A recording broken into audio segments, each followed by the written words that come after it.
Hello guys, Keep Right On TV here, back for yet another video. Before we get into today's video, let's see if we can hit 150 likes. And if you haven't already, make sure to smash that subscribe button. So in today's video, we're going to be reading through this open letter from a long life Birmingham City supporter who sent a letter to Tom Wagner regarding mainly the new stadium. And this is the headline of this article from the Birmingham Mail. Tom Wagner needs to forget Birmingham City's new stadium. Long-suffering Birmingham City supporter Terry Coates has penned an open letter to Tom Wagner after watching his beloved Blues relegated to League One. Let's get straight into this letter that he sent to Tom Wagner. So, this is a letter I've sent to Tom Wagner, chairman of Birmingham City FC. The question on every Blues fan's lips today are: how did this happen, and what happens next? You may find these questions impertinent from someone you don't know. So here's a bit of background. I'm 74, approaching 75, and spent my early years living on Cattell Road, not a stone's throw from St Andrews, and sat on my front step 70 years ago watching the first set of floodlights being erected by the steeplejacks.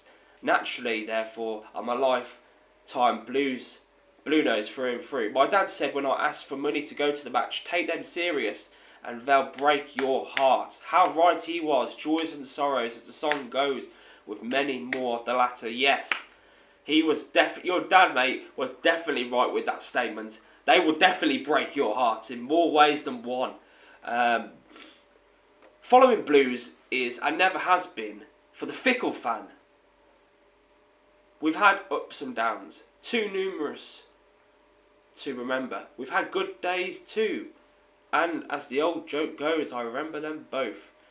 When you and your partners bought the club, all fans raised a glass to a better future for us after years of struggle, languishing at the lower end of the division, struggling to stay up after a string of broken promises by previous owners, and now relegation has happened. The joy has turned to sorrow once more.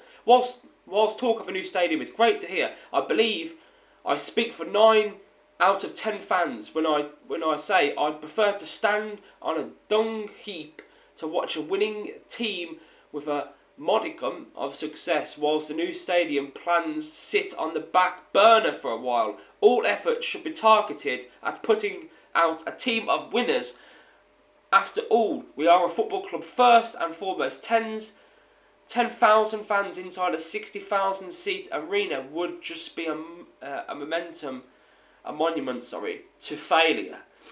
Now, he kind of does have a point there. I mean, 60,000 capacity is wild. I mean, I do think it all depends. I mean, if we're still in like the Championship and that, I don't think we'll be fun in it, to be fair. I strongly believe a great opportunity has been spurred this season to steady the ship.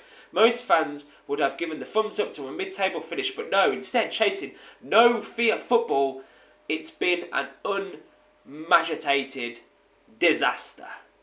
The reason why, in my opinion, is plain and simple. It started with the sacking of John Eustace, chasing the dream, running before we could walk, poor player recruitment, both at the start of the season and again during the January transfer window. In January was the major factor. The inability of numerous managers to get the tune out of the players is testament to this. Ask any fan what we needed first and foremost, and they'd all say another big striker to help Jay Stansfield out. Did we get one? Emphatically no. Have the under-21s got anyone to step up? It appears not. Now, the January transfer window, we did actually bring in a few players, but he actually has got a point there. We didn't bring in a striker. Of course, we had no Hogan and Luka Sukovic, but that was just not good enough, was they? Let's be honest. On top of this, without mentioning names, we've taken on players that have failed to step up to the plate sufficiently to affect matches to any degree. Players that have never lived up to their potential at numerous clubs. But why?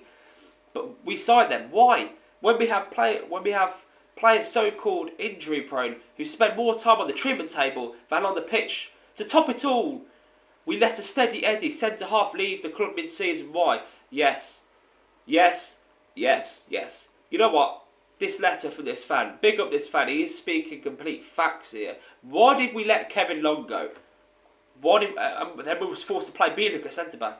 Lastly, we've ignored the golden rule when it comes to signing players. You recruit better than what you've already got.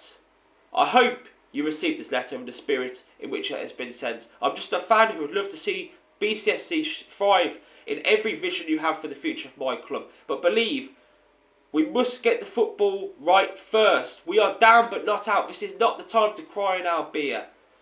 The work needed to be done to get us back up, I hope, has already started. But firstly, and without doubt, we need to sort out who is going to manage the club. Without delay, as next season will be upon us before we know it. Yes, we have to sort out the manager situation as well. What is happening with Tony Mowbray? Is he coming back? Is he not coming back?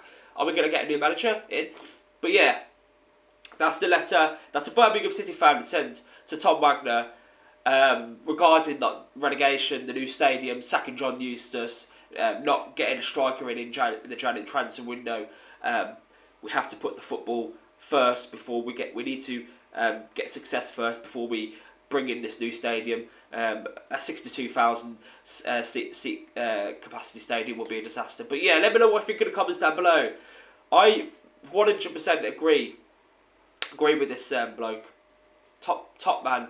Hopefully, Tom Wagner responds to it. But yeah, let me know what you think in the comments down below. Like I said, it's been Keep Right On TV. Make sure to like, share, and also subscribe to the channel. Thanks for watching as always, guys. Let's see if we can get 200 likes. And as always, keep right on.